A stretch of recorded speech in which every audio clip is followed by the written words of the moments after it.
اسے پتا چلا کہ دہلی کے بڑے بڑے علماء میرے پاس آتے ہیں بھیک مانگنے کے لیے، لیکن محبوب الہی نہیں آتے۔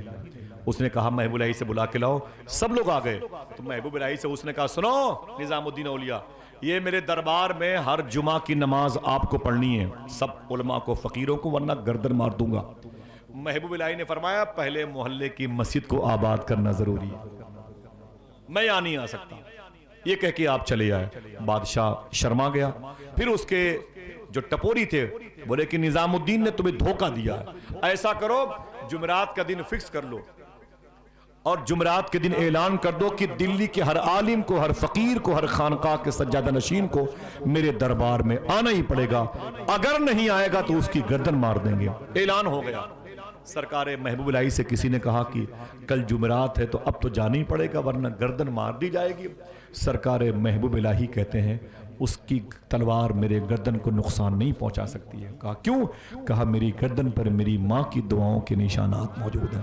سیدھے چلے گئے اپنی ماں کی قبر پہ، اشنی شریف۔ سرکار محبوب الہی چلے گئے اور جا کے اپنی ماں سے بولے، قبر کے قریب بیٹھ کے، میری ماں نام تھا زلیخا، ان کو وقت کی رابعہ بصری کہا جاتا ہے، بولے امی آخری مرتبہ آیا ہوں، کل مار دیا جاؤں گا۔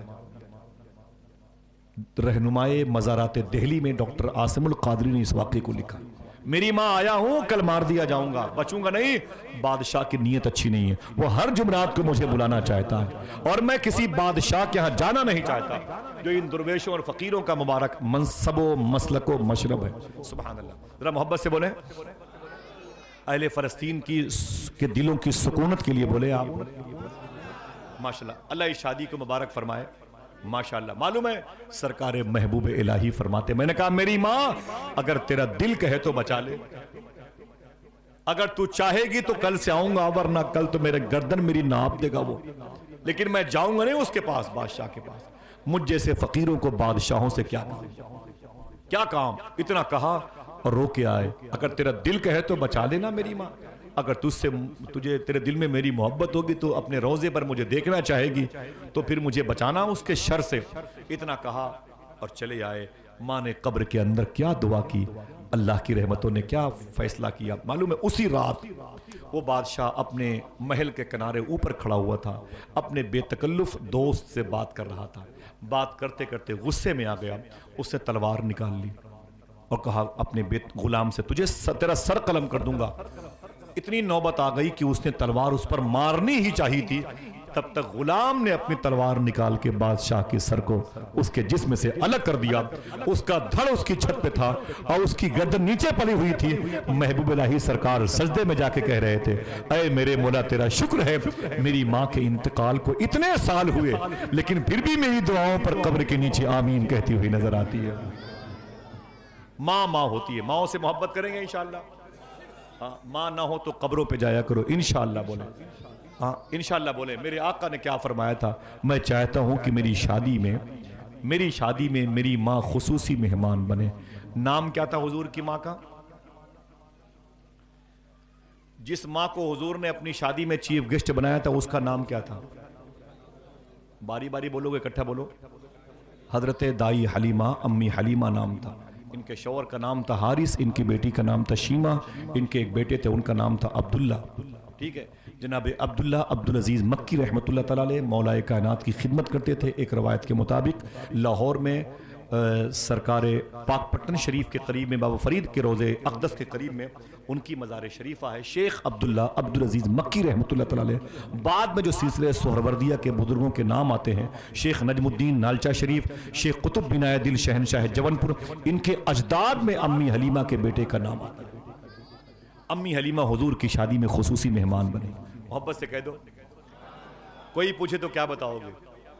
امی حلیمہ، دائی حلیمہ، بولو بھائی، حضور کی شادی میں آئی۔ معلوم ہے اب حضور کا نکاح ہونے والا تھا۔ خطبہ کس نے پڑھا بتا دوں؟ ہمیں یاد تو کر لو بھائی۔ حضور کی شادی میں خطبہ جناب ابی طالب نے پڑھا تھا اور جناب خویلد نے، خدیجہ کے باپ نے پڑھا تھا۔ دو لوگوں نے خطبہ پڑھا تھا حضور کی شادی میں، جناب ابی طالب نے اور جناب خویلد نے۔ حضور کا رشتہ ہو گیا، ذرا محبت سے کہہ دو سبحان اللہ۔ خدیجہ حضور کی بیوی بنی، حضور خدیجہ کے شوہر بنے، خدیجہ حضور کی زوجہ بنی، حضور خدیجہ کے زوج بنے، حضور کی منکوحہ بنی خدیجہ، اور حضور کے وہ نکاح میں آئے۔ معلوم ہے آقا کریم صلی اللہ علیہ وسلم وہاں کا دستور کیا تھا، مکے میں یہاں کیا تھا؟ اب تبریز بھائی کی بارات جائے گی، کہاں پہ جائے گی بارات؟ اچھا ماشاءاللہ، بارات جائے گی، وہاں سے دلہن کو لے کے عزت کے ساتھ آئے گی انشاءاللہ، بولے ٹھیک ہے۔ مکے میں یہ سسٹم اس وقت نہیں تھا، دولہے کو لوگ لے کے جاتے تھے، خطبے کے بعد نکاح ہوتا تھا، نکاح کے بعد یا خطبہ نکاح کے بعد ہوتا تھا، یا نکاح کے بعد خطبہ۔ اس کے بعد آقا کریم صلی اللہ علیہ وسلم کو معلوم ہے کیا ہوا؟ سسرال میں چھوڑ دیا گیا، دولہا واپس نہیں آتا تھا، سسرال میں رک جاتا تھا، سمجھ رہے ہیں؟ سسرال میں رک جاتا تھا۔ حضور کی شادی جہاں ہوئی تھی اس سسرال میں حضور نے قیام کیا۔ وہ جگہ بتا دوں، مکہ شریف میں جو یہ صفا اور مروہ کی پہاڑیاں ہیں، مروہ پہاڑی سے قریب میں باہر نکلیں، اولڈ گیٹ آف مروہ، پرانا باب مروہ، آپ جائیں گے 20 فٹ کے فاصلے پر، پھر بائیں جا کے بائیں مڑ جائیں، 10-15 قدم چلیں، آپ کھڑے ہو جائیں۔ جب کھڑے ہوں گے تو آپ سانس لیجئے گا، اپنے اندر میٹھی میٹھی خوشبو آئے گی، دل سے آواز آئے گی، یہی وہ جگہ ہے جہاں پر امی خدیجہ کا مکان تھا، جو حضور کی سسرال تھی۔ اگر کوئی ایک آدمی بولے اسی گھر میں حضور کی بیٹی مخدومہ زینب پیدا ہوئی تھی، مخدومہ ام کلثوم پیدا ہوئی تھی، مخدومہ رقیہ پیدا ہوئی تھی، منع کروں گا تب بھی کہو گے اسی گھر میں مخدومہ فاطمہ پیدا ہوئی تھی، حضور کے 2 شہزادے اسی گھر میں پیدا ہوئے تھے، ماریہ قبطیہ کے شکم سے ایک بیٹا حضور کا بعد میں پیدا ہوا تھا، اسی گھر میں حضور رہتے تھے۔ لڑکیاں آج 40-50 ہزار کے لاچے پہن کر کے ہماری گھروں میں آتی ہیں، ہماری بیٹیاں اتنا قیمتی لباس پہن کر کے سسرال جاتی ہیں۔ اب تقریباً 80-90 ہزار کے آس پاس کا زیور چل رہا ہے، 2, 4, 5, 10, 20 تولے لدے پندے ہو کر کے لوگ جاتے ہیں، پھر بھی ہوس نہیں مٹتی ہے، 40-40 جوڑے ساتھ میں رہتے ہیں۔ صوفیہ کہتے ہیں کبھی کبھی انہی قیمتی لباس کو پہن کر کے لڑکیوں کو چاہیے رات کے اندھیرے میں جب شوہر سو جائے یا شوہر کے کاروبار کرنے کے واپسی کا موقع ہو تو چپ چاپ اندھیرے میں مصلی بچھا کر قیمتی لباس پہن کر کے کھڑی ہو جائے اور 2 رکعت نماز پڑھے، سجدے میں جائے، رو کے دعا کرے اور پھر کہے اے میرے مولا میں بے لباس پیدا ہوئی تھی، یہ تیرا کرم ہے کہ اتنا قیمتی لباس تو نے عطا فرمایا ہے، اور جو لباس تو نے مجھے دیا ہے میرے محلے کی کچھ غریب بچیاں ہیں ان کے لیے بھی انتظام فرما۔ آپ مجھے بتائیں اتنا کہنے میں کیا جاتا ہے؟ قیمتی لباس پہن کے غریب سہیلیوں کے سامنے اٹھنا بیٹھنا انہیں دکھانا اور ان پر پریشر ڈالنا پھر اتنا مہنگا ثابت ہوتا ہے۔ جب کسی کی بری نظر لگ جاتی ہے تو پھر جسم اتنا کمزور ہو چکا ہوتا ہے کہ وہ قیمتی کپڑے پہننے کے لیے تیار ہی نہیں ہوتا، یہ بدنظری کی وجہ سے۔ دعا کرو انشاءاللہ اللہ ہمیں حضور کی سنت پر عمل کی توفیق عطا فرمائے۔ میرے آقا جب اس گھر میں آئے تو حضور کی بیٹیاں پیدا ہوئی، اب حضور کی بچیوں کی آمد کا وقت تھا، 40 سال حضور کی عمر شریف ہو چکی تھی۔ اس وقت اللہ نے کہا اے میرے حبیب اعلان کر دو میں اللہ کا رسول ہوں۔ اب تک حضور نے اپنے نبوت کے اعلان کو ظاہر نہیں کیا تھا، یہ نہیں کہا تھا کہ میں اللہ کا رسول ہوں، آپ خاموش تھے۔ اللہ کا حکم ہوا تو حضور نے اعلان کر دیا، اعلان کر دیا تو اہل مکہ حضور کے دشمن ہو گئے۔ معلوم ہے 3 سال تک حضور کا حقہ پانی بند کیا۔ یہاں پر 7, 8 یا 10 ایسے بزرگ بیٹھے ہوں گے جن کے زمانے میں کبھی حقہ پانی کسی کا بند ہوا ہوگا، یا اب اگر کوئی کچھ ہوتا بھی ہے اس قسم کا عمل تو اسے حقے پانی کا نام نہیں دیتے، لوگ یہ کہتے ہیں بھائی سماجی بائیکاٹ ہو، ٹھیک ہے، اللہ نہ کرے کسی کا بائیکاٹ ہو۔ دعا کرو اللہ لوگوں کے دلوں میں ایک دوسرے کی محبتیں پیدا فرمائے۔ آقا کریم صلی اللہ تعالی علیہ وسلم نے کہا اللہ ایک ہے، مکے والے دشمن ہو گئے۔ معلوم ہے کیا کیا؟ آپ کے ساتھ کیا ہوا ہے؟ آپ کے ساتھ کیا ہوا؟ پیٹرول اور ڈیزل نہ ملے تو ہم تو ماتم کرنے لگے، توشے کی منت مان لیں۔ دکانوں پہ 1 گھنٹے اگر کوئی گاہک نہ آئے تو ہم سوچتے ہیں کسی عامل کے پاس چلے جائیں، کسی نے بندش کر دیا ہے، سمجھ رہے ہیں؟ وقت پر بچے نہ ہوں تو ہم تو پھر ہماری عقیدے بدل جاتے ہیں، سفلی جادوگروں کے پاس چلے جاتے ہیں۔ آقا کریم کی پریشانیاں کتنی، 3 سال تک حضور کا حقہ پانی بند کیا۔ برات جائے گی کل کے بعد، ہمارے یہاں بھی ہوتی ہے، یہاں بھی ہوتی ہے، ذرا سی دیر ہو جائے ناشتے میں پھر دیکھیے کیسے براتیوں کے جلوے، کسی کو گرم کسی کو ٹھنڈی چائے مل جائے پھر دیکھیے تماشے، ڈونگے میں موٹیاں نہ ہو تو پھر دیکھیے ان کی اوریجنلٹی ہمارے مدور کے مسلمانوں کی، روٹیاں ٹھنڈی ہو تو اس کے نیچے ٹیبل کے نیچے پھینکتے، اور روٹیاں لانے والے جو سید زادے ہوتے ہیں انہیں گالیاں دے، اے ادھر لے جانتا نہیں تو کہ میں کون ہوں۔ اتنا گھٹیا انسان۔ مولا علی فرماتے ہیں اپنے اپنے آپ کو تو بہت بڑا کہتا ہے، پیشاب کے قطرے سے پیدا ہوا ہے، تیری اوقات کیا ہے؟ فرماتے مولا علی پیشاب کے راستے سے پیدا ہوا ہے۔ حضور کے داماد نے کہا تھا تیری اوقات کیا ہے؟ جس کو اکلنا چاہیے وہ مولا علی تو اپنے آپ کو ابو تراب کہا کرتا، مٹی کا باپ کہا کرتا۔ وہ تو خاموش تھے اور ہم ذرا سی بات پر، روٹی ٹھنڈی ہے تو اکڑ گئے، بچوں کو سگریٹ نہ ملی تو مار پیٹ ہو گئی۔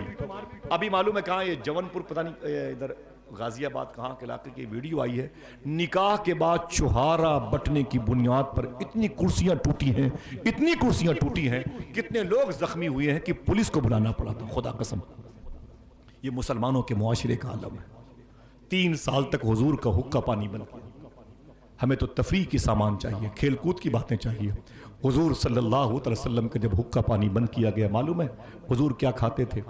مکے میں کوئی آدمی حضور سے بات نہیں کرتا تھا، کوئی حضور سے ملتا نہیں تھا، بینڈ تھا، کوئی آمینہ کے لال سے نہ ملے، کوئی نہیں ملتا تھا۔ میرے آقا کے جو غلام تھے معلوم ہے، وہ جو جوتے پہنتے نا، چمڑے موٹے موٹے جوتے ہوتے تھے، اب یہ تھوڑی شائننگ ہوتی ہے باٹا ادھر ادھر کمپنیوں کی، وہ پرانے اونٹ کے چمڑے کے جوتے 1400 سال پہلے لوگ بناتے تھے اپنے ہاتھوں سے۔ وہ جب جوتے پہنتے تھے تو اس میں جہاں جہاں چمڑے لگے ہوتے تھے نا، اس کو وہ چاقو سے کاٹ کاٹ کر کے حضور کے غلام پانی میں بھگو بھگو کے اسے کھایا کرتے تھے، اپنے ہی جوتے اور چپل کے چمڑے کو بھگو بھگو کے پانی میں کھایا کرتے تھے۔ حضور صلی اللہ علیہ وسلم دیکھ کے رویا کرتے تھے۔ میرے آقا فرماتے میرے غلاموں میری وجہ سے تمہیں پریشانی ہو رہی ہے۔ حضور کے غلام کہتے حضور آپ کی وجہ سے مجھے کہاں سے پریشانی ہے، مجھے تو اس بات کی تکلیف ہے کہ آپ کے پیر میں کانٹا نہ چبھنے پائے، آپ کی بھوک مجھ سے دیکھی نہیں آتی۔ کبھی کبھی چپکے سے حضور کی بیوی خدیجہ یہ کچھ چپکے سے سامان لے کے آتی تھی نا، اس گھاٹی میں جہاں قید کیے گئے تھے حضور، معلوم ہے حضور روتے تھے۔ حضور پوچھتے میری بیٹی زینب کیسی ہے، رقیہ کیسی ہے؟ تو مخدومہ خدیجہ رو کے بولتی بچیاں آپ کو یاد بہت کرتی ہیں، کہتی میرے باپ کا قصور کیا ہے، کیا بگاڑا ہے میرے باپ نے مکے والوں کا؟ وہ تو غریبوں کو کھلا کے کھانے والا، ہاں یتیموں کا سہارا ہے میرا باپ، مسکینوں سے محبت کرنے والا ہے، میرے باپ کو قید کر دیا گیا۔ امی خدیجہ کہتی ہے کہ میری بچیاں آپ کو بہت یاد کرتی ہے۔ حضور روتے رہتے تھے، کہتے تھے آئے خدیجہ میری بیوی، اللہ نے مجھے صبر کرنے کا حکم دیا ہے۔ لڑکیاں آج ایک بوٹی گوشت نہ ملے سسرال میں تو ٹیلی فون کر کے اپنی ماں کو بولتی ہیں امی کس پھٹیچر کے ہم میری شادی کی ہے کہ بوٹی ختم ہو جاتی ہے، روٹیاں ختم ہو جاتی ہیں۔ استغفر اللہ، صوفیہ کہتے ہیں اگر یہی بچیاں اپنی ماں سے اتنا کہہ دیں اے میری ماں اللہ کا شکر ہے میں اس گھر میں بہت سکون سے ہوں، تو خدا کی قسم اس کے دل سے زیادہ اس کی ماں کو اس کے باپ کو سکون مل جائے گا، یہ دونوں گھر ٹوٹنے سے بچ جائیں گے۔ اتنی تکلیف نہ گوارا ہوئی بیٹی سے، اپنی ماں سے بتایا، ماں کے ہاتھ میں روٹی تھی ہاتھ سے گر گئی، باپ کے ہاتھ میں بوٹیاں تھی ہاتھ سے گر گئی، نہ ماں کھائی نہ باپ کھایا، باپ بھی رو رہا ہے رات بھر، بیٹی بھی رو رہی ہے، یہ بیوی بھی رو رہی ہے۔ بیٹی سمجھتی میں نے بڑا کمال کر دیا اپنی ماں کو بتا کر کے کہ میری حصے کی بوٹی تک کھا گئے میرے دیور لوگ، بڑا جگ جیت لیا۔ اتنی پاگل لڑکی ہے، اس کو پتا نہیں کہ میں نے یہ شکایت کر کے اپنی ماں اور اپنے باپ کی زندگی کی خوشیوں کو تنگ کر دیا۔ اب میری ماں میرے باپ کبھی خوش نہیں ہو سکتے، وہ کیسے خوشی ہوں گے ماں باپ خوش ہوں گے جن کی بیٹیاں بھوکی ہوں گی۔ لہٰذا اے میری بہنوں اپنے سسرال کی تکالیف پر پردے ڈالا کرو، اللہ تمہارے شوہر کی کمائی میں برکت دے گا انشاءاللہ۔ آقا کریم کی بیٹی مختومہ فاطمہ، ان کے شوہر مولا علی کیا کہا تھا سرکار مولا کائنات نے، اے میری بیوی فاطمہ جب سے تو میرے نکاح میں آئی ہے تو نے مجھ سے کچھ مانگا نہیں، تو جناب فاطمہ نے ایک بات کہی تھی، اے میرے شوہر علی میں اس باپ کی بیٹی ہوں جس نے مجھے مانگنا نہیں سکھایا ہے بلکہ دینا سکھایا ہے۔ اس پر کون عمل کرے گا؟ 40 جوڑے کپڑے ہو گئے پھر بھی شکایتیں، مینٹیننس کے اتنے سامان پڑے پھر بھی شکایتیں۔ اللہ اکبر۔ میرے آقا نے 3 سال تک اس غار میں شیب ابی طالب میں اپنی زندگی کے دن مشکلوں سے گزارے ہیں۔ اس کے بعد یہ حضور کی بیوی جب حضور باہر آئے اپنے بچوں کے پاس آئے تو سب سے زیادہ حضور غار حرا پہ جا کے 27 دنوں تک اللہ کو یاد کرتے تھے، مکے والوں سے الگ ہو کر کے۔ پھر معلوم ہے اسی دنوں رمضان کا مہینہ آیا، رمضان کے روزے فرض نہیں تھے، یہ بات مکہ شریف کی ہے، اور تاریخ تھی 9 رمضان شریف کی۔ تھک گئے آپ لوگ؟ 11 بج گیا، پتہ نہیں کہتے بہت جلدی وقت نکل گیا۔ تاریخ تھی رمضان کی 9، اونچی بولے کیا تاریخ تھی؟ رمضان کی 9 تاریخ تھی. مکہ شریف کا واقعہ. ابھی روزے فرض نہیں تھے, ابھی روزے فرض نہیں تھے.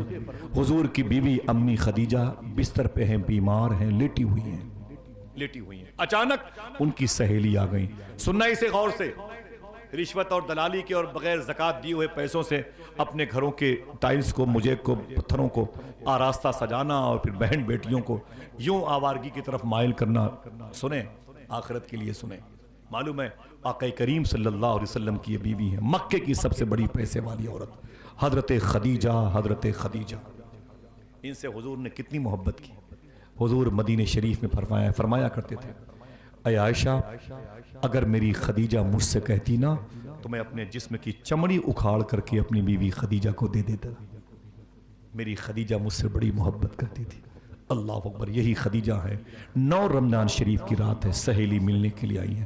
سب سے بڑے باپ کی سب سے بڑی پیسے والی بیٹی, لیکن گھر میں اندھیرا ہے. سننا اسے. موبائل میں تو نہیں بزی ہے. یہ باتیں بتائیں گے اپنے گھر کی بہن بیٹیوں کو انشاءاللہ. بولے بھئی سب تو جلسوں میں آ نہیں سکتی, آ نہیں سکتے. آپ لوگ جو آئے ہو یہی باتیں جا کے بتانا اپنے گھروں انشاءاللہ. بولے معلوم ہے جب ان کی سہیلی ملنے آئی نا تو خدیجہ بستر پہ لیٹی تھی, اندھیرا تھا گھر میں. اس نے کہا خدیجہ, فرمایا کیا بات ہے؟ کہا گھر میں اندھیرا کیوں ہے؟ کہا چراغ نہیں ہے. کہا جلا لیتی. کہا تیل نہیں ہے. کہا منگا لیتی. کہا پیسے نہیں. پھر سے ریورس کروں, کس کی بات کر رہا ہوں؟ سب سے بڑی پیسے والی عورت کی بات کر رہا ہوں. تیرے گھر میں اندھیرا کیوں ہے؟ تو کہا کہ چراغ نہیں ہے. کہا جلا لیتی. کہا تیل نہیں ہے. کہا منگا لیتی. کہا پیسے نہیں ہے. بولی خدیجہ باپ رے باپ, ارے تیرے سارے پیسے کیا ہو گئے؟ سب سے بڑی بزنس مین تو مکے کی تھی. معلوم ہے امی خدیجہ رو کے اٹھ کے بیٹھ کے بولی بستر پہ, اے میری بہن میں نے اپنی ساری دولت حضور کے نام پہ قربان کر دی ہے. آئے ذرا محبت سے کہہ دو سبحان اللہ. اونچی بولے, ہاتھوں کو اٹھا کے بولے لبیک یا رسول اللہ. اللہ اٹھے ہوئے ہاتھوں کی آبرو بچا لے. ملک ہندوستان میں محبتوں کی فضا قائم فرمائے. کیا کہا تھا حضور کی بیوی نے؟ میں نے اپنی ساری دولت حضور کے نام پہ قربان کر دی. ساری دولت حضور کے نام پہ قربان کر دی ہے. اللہ اکبر. بولے ارے اپنے لیے تو کچھ بچا کے رکھا ہوتا. کہا میرے لیے سب سے بڑی نعمت حضور کی ہے. مرہار سنگار تمہیں سے ہے, بگین میں بہار تمہیں سے ہے, میرے سب کچھ تو حضور ہیں. اللہ اکبر. اللہ اکبر. آقا کریم صلی اللہ تعالی علیہ وسلم کی اس بیوی کی طبیعت رات میں بگڑ گئی, خدیجہ کی, جن سے یہ چاروں بیٹیاں ہیں. شیعوں کے عقیدے کے مطابق حضور کی ایک بیٹی ہے. کتنی اونچی بولے؟ ایک بیٹی ہے حضور کی. اور جماعت اہل سنت کے ممتاز فقہا کے نزدیک حضور کی اونچی بولے بھائی 4 بیٹیاں ہیں. حضور کی 4 بیٹیوں کا ثبوت تو قرآن میں بھی ہے, جہاں بنات کا لفظ آیا ہے, بنات کا. سمجھے آپ؟ ماشاءاللہ. کبھی بیٹھنے تو علماء سے پوچھیں اس حوالے سے. آقا کریم صلی اللہ علیہ وسلم کی یہی بیوی خدیجہ کی طبیعت بگڑ گئی, رات بھر بیمار تھی. حضور اپنی بیوی کے پاس بیٹھے تھے. حضور کی بچیاں بیٹھی تھی, رو رہی تھی. کوئی نہیں تھا حضور کے ساتھ. آج تو آپ کے ساتھ اتنے لوگ بیٹھے ہوئے ہیں. آج تو ناشتے کے وقت جو ہے عبدالحکیم صاحب کے دروازے پہ 10-20 لوگ کھڑے ہیں, کرسیاں لگی ہیں, آ رہے ہیں جا رہے ہیں, دھوم مچی. میرے آقا کی بیوی کی طبیعت خراب ہوئی تو کوئی نہیں تھا. اللہ کے رسول تنہا بیٹھے ہوئے تھے. حضور کی 4 بچیاں رو رہی تھی. امی خدیجہ کی آخری سانسیں چل رہی تھی. حضور باری باری اپنی بچیوں کو تسلی دیتے تھے. زینب روتی تو زینب کو تسلی, رقیہ کو, ام کلثوم کو اور مخدوم کائنات کو. تھوڑی دیر کے بعد حضور کی بیوی خدیجہ کا انتقال ہو گیا. انا للہ و انا الیہ راجعون. بھری جوانی میں حضور سے محبت کرنے والی ذات زینب اور رقیہ ام کلثوم کیا فاطمہ جیسی بیٹی دینے والی, امام حسن حسین کی نانی ہے. نانی سبحان اللہ. تو کتنا بڑا مرتبہ امی خدیجہ کا ہوگا. شاعر نے کہا تھا شہریت نیشنلٹی, شہریت جہنم کی ہو گئی اسے حاصل, راس آ گئی جس کو دشمنی خدیجہ کی. راس آ گئی جس کو دشمنی خدیجہ کی. حضور کی بیوی کا انتقال ہو گیا. حضور کی بیٹیاں لپٹ لپٹ کے روتی تھی, اماں اماں اماں. میرے آقا تسلی دیتے تھے. صبح ہوئی, میرے آقا نے اللہ کی بارگاہ میں شکر کے سجدے ادا کیے اور فرمایا کوئی ہے جو میری خدیجہ کے لیے قبر کھودے. مالا قبرستان میں کچھ حضور کے غلام آ گئے, فرمایا وہیں پر قبر کھودنا میری خدیجہ کے لیے. ادھر حضور نے اعلان فرمایا، ادھر حضور نے اپنے خاندان کی عورتوں سے کہا کوئی ہے، نہ میری ماں ہے، نہ میری بہن ہے، نہ میرا گھر میں کوئی فرد ہے، کوئی ہے جو میری خدیجہ کے لیے اتنا کر دے کہ میری خدیجہ کو نہلا دے. میری خدیجہ کو میں بازار مکہ سے کفن لا رہا ہوں، کوئی میری بیوی خدیجہ کو کفن پہنا دے. کوئی ہے؟ قبیلے کی عورتیں آ گئی. آقا کریم صلی اللہ تعالیٰ علیہ وسلم نے دیکھا کہ قبیلے کی عورت میری بیوی کو نہلا رہی. حضور کی بچیاں روتی تھیں. فاطمہ کی حالت بڑی عجیب و غریب تھی، سب سے چھوٹی تھی، ماں کا پیار زیادہ ملا تھا ان کو. معلوم ہے حضور تسلی دیتے رہے. اچانک قبر کھودنے والے واپس آئے، کہا حضور قبر شریف تیار ہو چکی ہے. تو حضور نے فرمایا ابھی تو غسل دیا جا رہا ہے، آؤ چلو چل کے دیکھتے ہیں میری خدیجہ کی قبر کہاں ہے. ایک شوہر کا اپنی بیوی سے محبت کرتا ہے تو کس حد تک اس کا ساتھ نبھاتا ہے. اگر یہ دیکھنا ہے تو آمینہ کے لال کو دیکھیں. حضور چلے گئے اپنی بیوی کی قبر کے پاس. کہاں ہے قبر؟ کہا یہ قبر ہے. میرے آقا صلی اللہ علیہ وسلم نے فرمایا یہ قبر ہے خدیجہ کی؟ فرمایا ہاں. تو حضور نے معلوم کیا کیا؟ جذب القلوب میں لکھا، علامہ شیخ عبدالحق محدث دہلوی نے، میرے آقا نے اپنی چپل شریف اتاری، اپنے کپڑے کو ترتیب دیا، اپنی بیوی خدیجہ کی قبر میں اتر گئے. حضور اپنی بیوی کی قبر میں اتر گئے اور جا کر کے قبر میں لیٹ گئے. اپنی بیوی کی قبر میں میرے آقا صلی اللہ تعالی وسلم لیٹ گئے. اور جب لیٹ گئے تو بہت دیر تک حضور لیٹے رہے اور روتے رہے. پھر اپنی بیوی کی قبر سے نکلے، اپنی چپل شریف پہنی اور فرمایا چلو گھر کی طرف. تو غلاموں نے کہا کہ آقا آپ خدیجہ کی قبر میں لیٹے تھے، خدیجہ ابھی وہاں ان کو نہلایا جا رہا ہے، یہ قبر میں کیوں لیٹے تھے؟ تو میرے آقا فرماتے ہیں اس لیے لیٹا تھا کہ میری خدیجہ کو اب اس قبر میں ڈر نہیں لگے گا، میری خدیجہ کو وحشت نہیں ہوگی، میری خدیجہ کو خوف کا احساس نہیں ہوگا. میری خدیجہ میرے جسم سے مانوس ہے، میری خدیجہ میرے جسم کی خوشبوؤں سے واقف ہے. اب اس قبر میں میرے جسم کی خوشبو میری خدیجہ کے تسلی کا سامان بنتی ہے. اے آمینہ کے لال تیری ذات کو سلام، تیرے کریکٹر کو سلام، تیری مبارک حسنی ادائیگی کو سلام، تیری محبت کو سلام، تیرے آئین اور آرٹیکل کو سلام. حضور واپس آئے. امی خدیجہ کا جنازہ مبارکہ اٹھا تو حضور صلی اللہ تعالی وسلم بھی آنکھ میں آنسو لے آئے، اشک بار ہوئے. آج حضور کے کانے پر اس ذات کا جنازہ جا رہا تھا جس کا احسان اسلام پر بہت تھا. اپنی ساری پراپرٹی جس نے حضور کے غلاموں کی آزادی میں خرچ کیا تھا. پورے مکے میں جب کبھی بھی کسی کو پیسے کی ضرورت پڑتی تھی تو حضور خدیجہ کا چہرہ دیکھا کرتے تھے. اسلام بھی خدیجہ کا چہرہ دیکھا. حضور خدیجہ کی طرف دیکھتے تو خدیجہ اپنے خزانے کے دروازے کھول دیتی تھی اور بڑے بڑے حضور کے عاشقوں کو دوسرے جو غیر مسلم لوگ تھے ان کے چنگل سے موٹی موٹی رقمیں دے کے امی خدیجہ آزاد کیا کرتی تھی. سبحان اللہ. کے جنازہ اٹھا تو زینب، رقیہ، ام کلثوم کے رونے کی آواز. حضور نے باری باری اپنی بچیوں کو تسلی دی اور تسلی دینے کے بعد جنازہ لے کے گئے. امی خدیجہ کی تدفین عمل میں آئی. مالا قبرستان میں کبھی جانا تو امی خدیجہ کی بارگاہ میں ضرور جانا. امام حسن حسین کی نانی ہے. سبحان اللہ. میرے آقا کی سب سے عظیم لاڈلی بیٹی مختومہ فاطمہ کی ماں ہے. حضور کی سب سے خاص چہیتی بیوی ہیں حضرت خدیجہ الکبریٰ رضی اللہ تعالیٰ عنہ. ذرا محبت سے کہہ دو سبحان اللہ. معلوم ہے حضور ان سے کتنی محبت فرماتے تھے. اللہ باتیں ختم کر رہا ہوں. میرے آقا صلی اللہ علیہ وسلم بھی یہ اپنے شوہر کو صرف شوہر نہیں سمجھتی تھی، اللہ کا رسول بھی سمجھتی تھی، نبیوں کا سردار بھی سمجھتی تھی. معلوم ہے ان کے شکم سے بیٹے پیدا ہوئے تھے جو مکہ شریف میں آرام کر رہے ہیں. ایک دن انہوں نے حضور سے پوچھا تھا، وہ وہابیہ دیابنا عقیدے کے لوگ جو یہ کہتے ہیں کہ ہمارے سلام پڑھنے کی خبر حضور کو نہیں ہوتی، میں چاہتا ہوں کہ ان باتوں کو یاد کر لیں، ان باتوں کو یاد کر لیں. ٹھیک ہے، دماغ سے کام لیں. ہم ان فقیروں درویشوں سے کیوں نہ محبت کریں؟ ہم ان سرکاروں کی بارگاہ سے اپنی لو کو کیوں نہ لگائیں جس کو وہ شرک کہتے ہیں. حضور کی بیوی خدیجہ جب زندہ تھی تو حضور کے سامنے بیٹھی تھی. بولی اے میرے شوہر نبیوں کے سردار ایک سوال کروں؟ تو حضور فرماتے ہیں کرو، کیا بات ہے؟ تو خدیجہ کہتی ہیں حضور میرا ایک بیٹا تھا، میرا ایک بیٹا تھا جو آپ کا بھی بیٹا ہوا. میاں بیوی ہے نا بھائی. تھکے ہوئے ہیں کیا؟ 2-3 منٹ بولوں، زیادہ نہیں، پریشان نہ، 2-4 منٹ پھر آؤں گا انشاءاللہ. معلوم ہے حضور کی بیوی خدیجہ کیا کہتی ہیں؟ حضور میرا ایک بیٹا تھا، وہ آپ کا بیٹا ہوا، میں اور آپ میاں بیوی ہیں. فرمایا حضور نے ہاں کیا بات ہے؟ تو خدیجہ کہتی ہیں اس کا انتقال ہو گیا. میرے آقا فرماتے ہیں ہاں مالا قبرستان میں اس کی تدفین میرے بیٹے کی ہوئی ہے.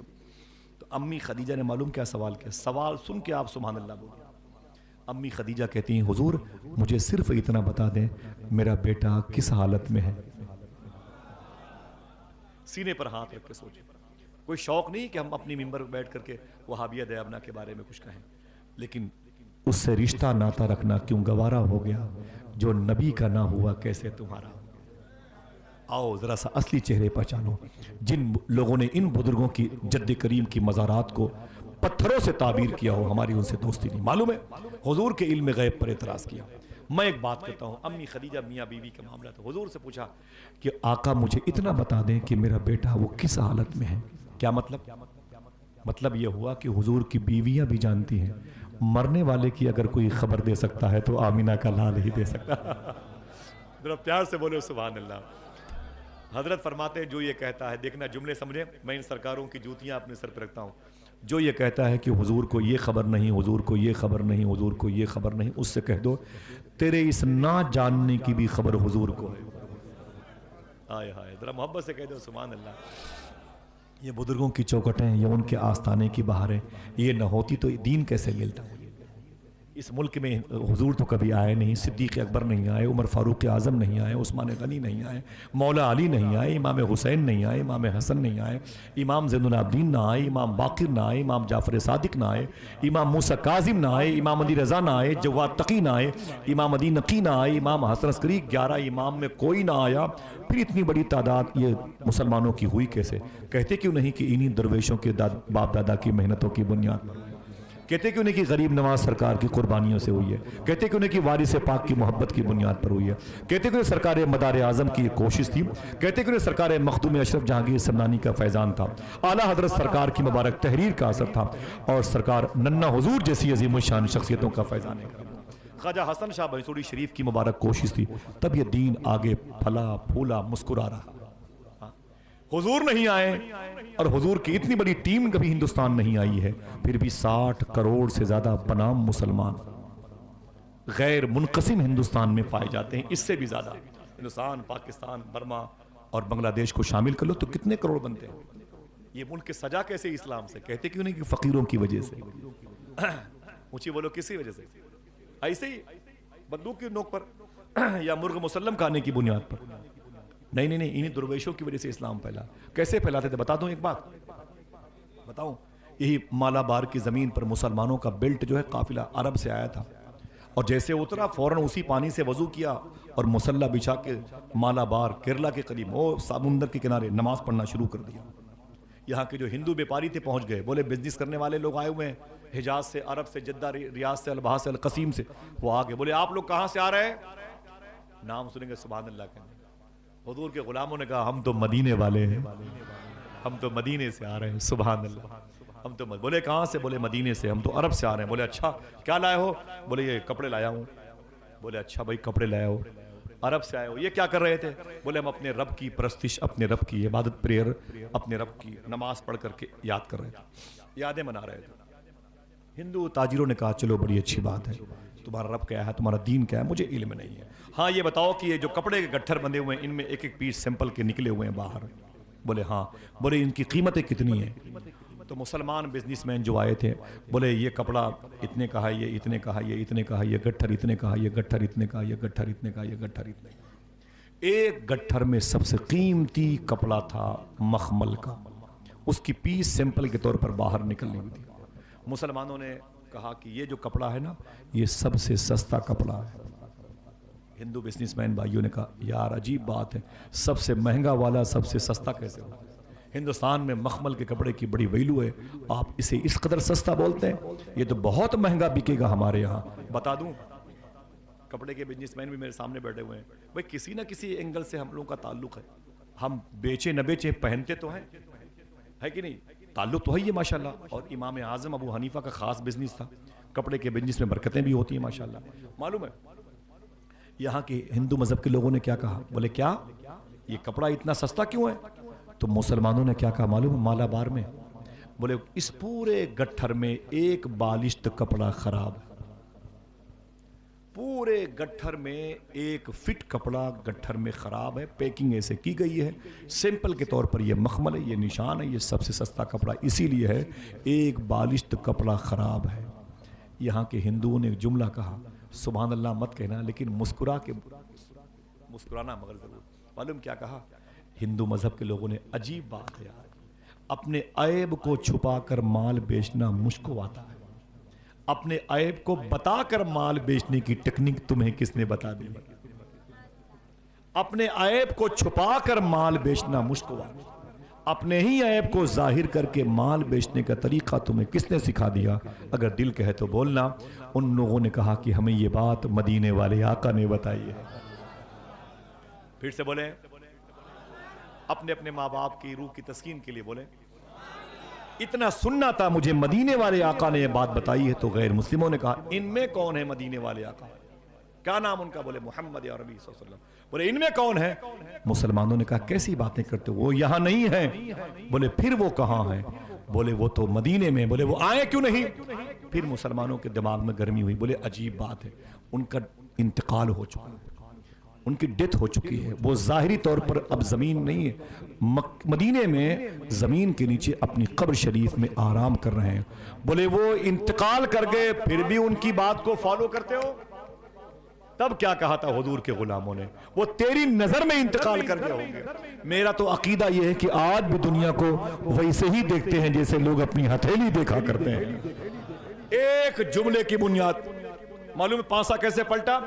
تب ہندوستان کے ہندو بزنس مین بھائیوں نے کہا تھا مالابار کے ساحلی سمندر پہ، سنو مدینے سے آنے والوں مسافروں بزنس مینوں، سنو بزنس مین، اب کپڑے کا تھان بعد میں دینا، کلمہ پڑھا کے مسلمان بنا لیجیے. آئے آئے آئے، سمجھ رہے ہیں آپ؟